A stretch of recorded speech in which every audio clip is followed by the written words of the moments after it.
እሺ ውድ የዘውትር ተከታታዮቻችን እንግዲህ ለዛሬ ይዘንላችሁ የመጣ ነው እንግዲህ ከስኳር በሽታ ጋር ነው። ዲያቤቲስ ሜሊተስ የምንለው የስኳር በሽታ ጋር የተያያዘ ነው። የስኳር በሽታ እንግዲህ ሁለት አይነት ናቸው።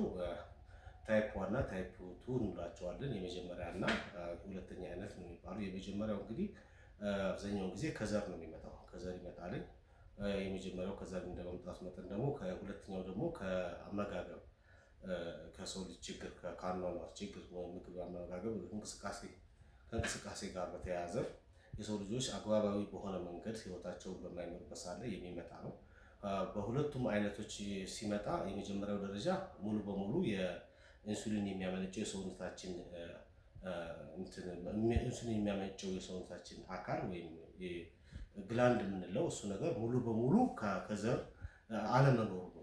ከዘር የወረሰው ነገር ነው። ሲወለድ ጀምሮ ያቺ ነገር ኢንሱሊን የምታመነጨው ነገር ከሰውነቱ ላይ አለመኖር ነው። ያ ሁለተኛ አይነቱ ደግሞ የኢንሱሊን የሚያመነጨው የሰውነታችን አካል ኢንሱሊን እያመነጨ ይቆይና ሰው አመጋገቡን አላስተካከል ሲል እንቅስቃሴ ሳያደርግ ስብ ነክ ነገሮችን ጣፋጭ ነገሮችን በሚመገብበት ሰዓት ላይ የሰውነት ክብደት ይጨምራል፣ ሰውነቱ ይጨምራል።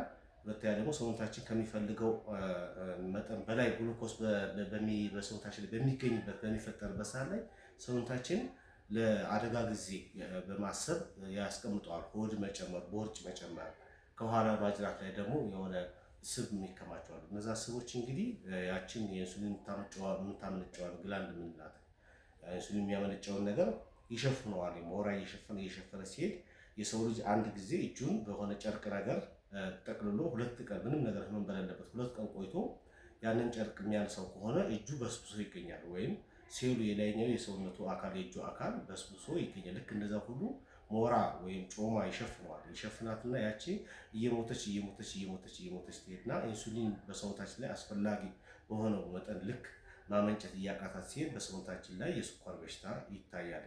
ይሄ የሁለተኛው ታይፕ 2 የምንለው የስኳር በሽታ ነውና ታይፕ 2 የሚለው የስኳር በሽታ እንግዲህ መድኃኒት የላቸውም፣ ለቀጣይ ነው የሚባሉ ደም ግፊት፣ ስኳር በሽታዎች እንግዲህ በቀጣይነት ነው መድኃኒት የሚያስፈልጋቸው፣ አስም የመሳሰሉ ነገሮች ይባላል። ግን የሁለተኛው አይነት ታይፕ 2 የምንለው በወቅቱ ከተደረሰበት ክብደትን በመቀነስ ውሃ በብዛት በመጠጣት አታክልት ነገር በመብላት ውሃ በብዛት በመጠጣት ከሰውነት ውስጥ ያለው ስብ እንዲቀልጥና እንዲወጣ የተደረገ በቶሎ ወደ መድኃኒትነት ወይም በቀጣይነት የማያቋርጥ አይነት መድኃኒት አጠቃቀም ውስጥ ከመግባት በፊት ወደ ቦታው ለመመለስ ይቻላል ብሎ ሲባል እንግዲህ አንድ ጊዜ የተጎዳች አካል ኢንሱሊን ማመንጨት አቅቷታል። ያ ኢንሱሊን ማመንጨት ያቃታትን ነገር መልሳ እንደመጀመሪያው እንደተፈጥሮ ኢንሱሊን ማመንጨት ላትችል ትችላለች እና በሂደት መጀመሪያ ስለተጎዳች የተወሰነውን መድኃኒት በመጠቀም ወይም ስፖርት በመስራት ውሃ በመጠጣት ክብደትን በመቀነስ ውፍረትን በመቀነስ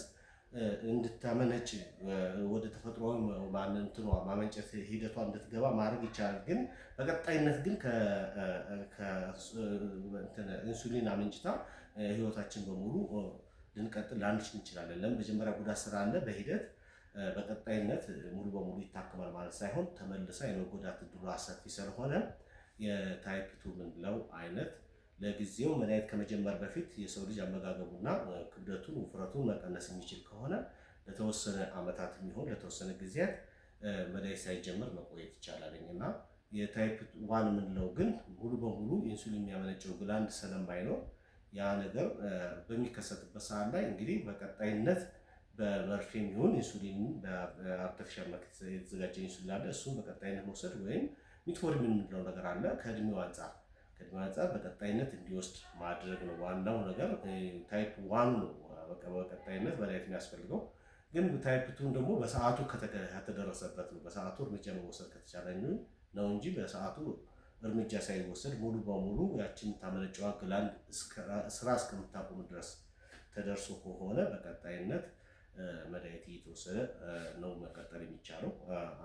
አይመለስም ማለት የሚቻለው ምንድን ሙሉ በሙሉ ከተጎዳሽ ነው። ካልተጎዳሽ ግን ለተወሰነ ዓመታት 5 የሚሆን 6 የሚሆን 7 የሚሆን 10 ዓመታት መድኃኒት ሳይጠቀም መቆየት ይቻላል። ለምን ክብደትን በመቀነስ እሷ ላይ ያለውን ሎዲንግ በመቀነስ የሚታመነጨውን ኢንሱሊን በአግባቡ እንድታመነጭ ማድረግ ይቻላል። ለጊዜው ለዛሬ ዘንዳችን የቀረብነው ይሄ ነገር ነው። በቀጣይ ደግሞ ስለሚያመጡት ጉዳት በምን ምክንያት ሊመጡ እንደሚችሉ በህፃናት ላይ ሲከሰቱ በየትኛውም እድሜ ደረጃ ላይ ሊከሰት ይችላል።